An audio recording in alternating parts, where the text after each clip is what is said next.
This old man's 4 children hadn't come home in a long time. With no other choice, he decided to travel across the entire US to see them, to check if they were truly happy. Each time he found a child, he would ask the same question. You happy? What do you mean? You happy? Yeah, of course I am. When he heard his daughter say she was doing well, his face lit up with pure joy. So when he reached his oldest son, he hoped to hear the same answer. And you're happy?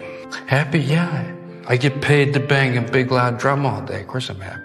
But this time, he noticed something strange in his son's eyes. Just like his daughter, his son also hesitated before answering. That tiny pause made him realize they were all lying to him. To figure out why his kids were keeping secrets, he made a bold decision. He would cross the entire country and visit each of his children in their cities. He even wrote 4 letters, one for each child, packed his bag, and took enough medication for the journey, then hit the road. His name was Frank, and he had no idea how far he could go. Before retiring, Frank used to coat wires with protective insulation. Years of tough labor had given him a serious lung disease. The doctor warned him to stay home and rest, but Frank couldn't follow that advice. His longing for his kids was stronger than his fear of death. On the train, every time he thought about seeing them again, his heart filled with excitement and hope. After a full day of traveling, he finally arrived outside his youngest son's apartment. He wanted to surprise David, but after ringing the bell over and over, no one answered, so he waited on the steps. The long wait drained his energy. Too weak to keep sitting, Frank quietly left. But as he passed by an art gallery, a painting in the window caught his eye. Its colors and lines felt oddly familiar. Sure enough, it was signed with David's name. David.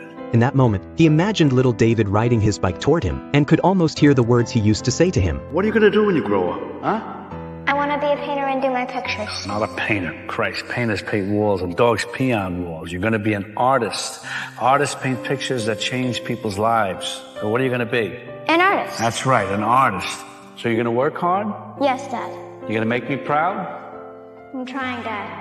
Staring at the painting, Frank felt a flicker of comfort. Later, he stopped by a diner and struck up a conversation with another elderly man. This man too was dealing with family troubles. I'm 94. I have 3 children, 6 grandchildren. They're busy. They're too busy to talk to me. I can make an appointment. That sudden connection made Frank's heart ache. Early the next morning, he returned to David's place one last time. Still no answer at the door. His hopes faded into disappointment. He didn't know where David had gone, or whether he was okay. All he could do was slide the letter under the door and hope David would find it when he got home. Then Frank boarded the next bus, headed to see his eldest daughter.